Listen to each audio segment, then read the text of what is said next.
C'est la question, donc, quel est le projet de Dieu sur ma vie? The question is, what is God's project for my life? Quel est le sens profond de mon existence? What is the deep meaning of my existence? Quelle est mon identité véritable? What is my true identity? Qui suis-je en profondeur? Who am I deep down? Et puis aussi, vous voyez, à quel type de fécondité est-ce que je suis appelé? And also, what type of fruitfulness am I called to? L'Évangile nous dit que Jésus nous a appelés pour que nous portions du fruit et du fruit qui demeure. In the gospel, Jesus says that He's called us to bear fruit and a fruit that will last. Quelle est ma fécondité? What is my fruitfulness? Quelle est la paternité, la maternité à laquelle je suis appelé? To which maternity or paternity am I called? Et c'est donc des questions absolument fondamentales. And these are absolutely fundamental questions. Et le discernement, bien, c'est essayer de trouver la réponse à ces questions. And the discernment is to try and find an answer to these questions. Alors, qu'est-ce que nous avons dans la tête quand nous utilisons le mot discernement? So what comes to mind when we hear the word discernment? What's in our minds? Parfois, on peut penser que le discernement, c'est de résoudre un problème. Sometimes we think that discernment is the resolving of a problem. Il faudrait trouver des techniques, So you've got to find a certain technique ou un bon programme d'ordinateur. or a good computer program On met toutes les données, where you put all the information in. âge, sexe. What age, what sex, Quel est votre sport préféré? what's your favorite sport, Bon. Et tous les aspects de la personne. all the aspects of the person. On appuie sur un bouton, And then you push the button et un ticket qui tombe. and there's a ticket that comes out. You have to be priest. You have to be a priest.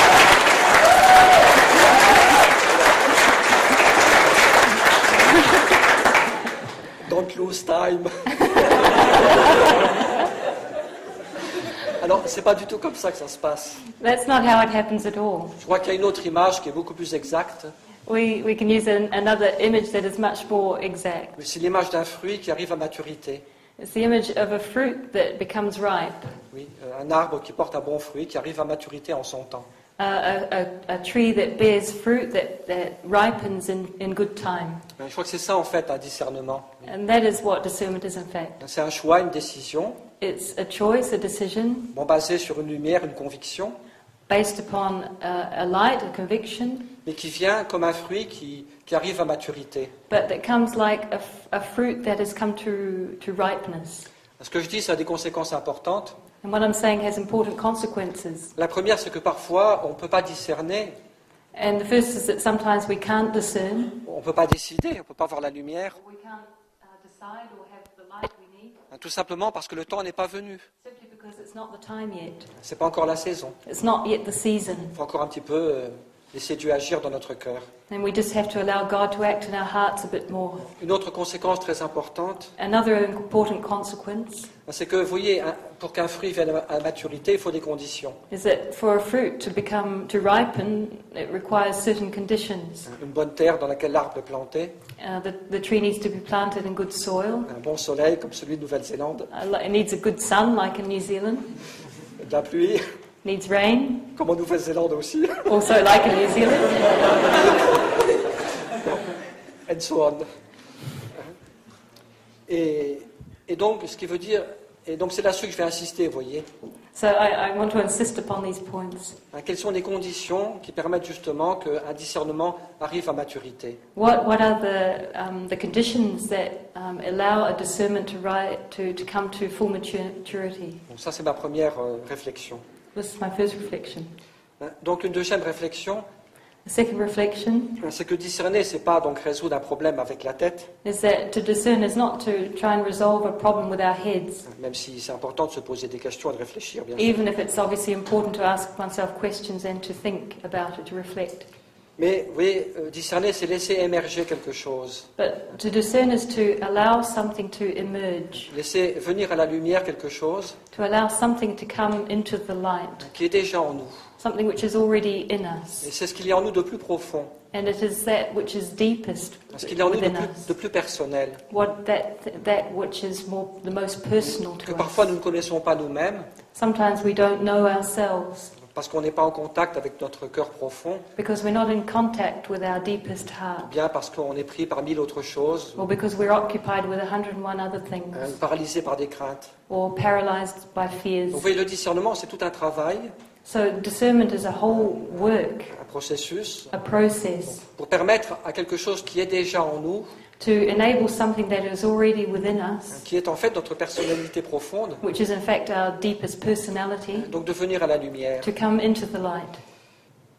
Et donc c'est parfois cela qui est difficile, vous voyez. So sometimes that's what's difficult. Alors, donc, ce que je voudrais maintenant, c'est donc dire quelles sont, selon moi, les conditions qui permettent ce processus de discernement. So I want to give you my idea of what the conditions are that enable this process of discernment, Qui permettent l'émergence de ce que Dieu a préparé pour nous. that will allow what God has prepared for us to emerge. Alors évidemment, c'est très très différent en pratique pour chaque personne. Obviously, it's going to be difficult for each one in practice. Parfois, ça peut être un tournant, une intervention très forte de Dieu dans notre vie, comme Saint Paul. Sometimes it can be with a very strong divine intervention in our life, as it was for Saint Paul. Parfois, quelque chose qui vient à la lumière beaucoup plus doucement. Sometimes it can be something that comes into the light a lot more slowly or Mais- gently. Bon, mais peu importe, chacun a son chemin. But whatever, each one has his own way. Mais voici ce à quoi il faut être attentif. But these are the things that we need to be attentive to. Oui, un certain style de vie. There's a certain style of life, Et c'est ça que je voudrais, sur ça que je voudrais insister. and I want to insist on this point. Mais un style de vie qui permet à la lumière de venir toute seule. A style of life that allows this light to come out on its own accord, Sans avoir besoin de se torturer la cervelle. without needing to do brainstorming. Alors, la première chose, évidemment, The first thing, obviously, c'est un vrai désir de nous donner totalement à Dieu. is a real desire to give ourselves totally to God Nous rendre vraiment disponibles. and to make ourselves really available. Oui, donner à Dieu un oui, une disponibilité qui soit sans réserve. To give a yes to God, an availability to God that is without reserve. Oui, ce que j'appellerais une certaine pureté d'intention. I would call this a certain purity of intention. Ça ne veut pas dire être parfait. It doesn't mean to be perfect. Nous sommes tous de pauvres pécheurs. Et We're all poor sinners. c'est les pécheurs que Jésus appelle, il le dit dans l'Évangile. And it's the sinners that Jesus calls, as he says in the Gospel. Mais malgré nos péchés et nos chutes, But in spite of our sin and our falls, et n'attendez pas d'être parfait pour répondre à l'appel de Dieu. don't wait to be perfect before you answer God's call. Sinon, vous n'y répondrez jamais. Otherwise, you'll never answer. Très important. Hein. That's very important.